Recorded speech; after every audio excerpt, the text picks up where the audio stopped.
Aujourd'hui, nous avions convié les Saint-Louisiens à une grande rencontre. Et nous l'avons mûri durant 15 jours. Ici à Saint-Louis, avec des associations, des partis politiques, des mouvements citoyens, mais aussi des leaders d'opinion saint-louisiens.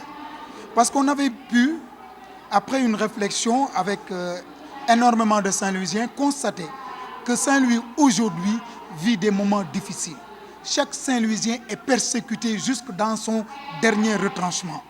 Des Saint-Louisiens ont fait des prêts à la banque. Ils ont vendu leur matériel pour pouvoir obtenir une petite parcelle. Les autorités ont démoli ces parcelles, ont démoli ces maisons. L'hôpital de Saint-Louis, qui a été une référence aujourd'hui, a un plateau technique tellement faible que les malades sont orientés vers Louga, vers Dakar, vers Thiès. Aujourd'hui, il y a presque 7 établissements scolaires qui sont en ruine. Des élèves un peu partout et sont maintenant des enfants de la rue, malheureusement. Aujourd'hui, il y a la brèche meurtrière qui nous a pris 419 fils de Saint-Louis.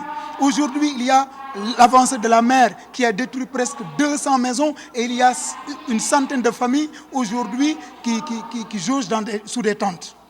Il y a en plus de cela le problème de mobilité à Saint-Louis. Il y a le problème de l'éducation en plus du problème du chômage des jeunes.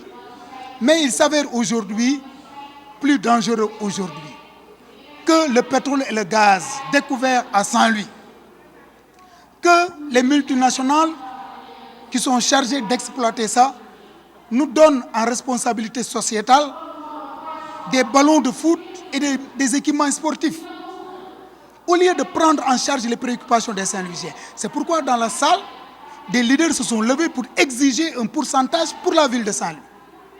Un pourcentage de ces 8 000 milliards qu'on espère tirer de l'exploitation de ces ressources. Et vous avez pu remarquer que dans cette rencontre, il y avait 300 personnes qui représentent 33 associations, mouvements et partis politiques. Toutes ces associations ont donné leur accord avec tous les leaders que vous connaissez à Saint-Louis pour faire ensemble bloc autour des Saint-Louisiens, aller sur le terrain, rencontrer les populations et nous mobiliser dans une grande marche citoyenne pour faire un mémorandum où ils seront identifiés tous les problèmes des Saint-Louisiens et proposer des solutions par rapport à ces problèmes, mais surtout que la voix de Saint-Louis soit entendue partout dans le monde. Parce que Saint-Louis est un patrimoine mondial. Saint-Louis est une ville où on a formé énormément de leaders africains et même internationaux.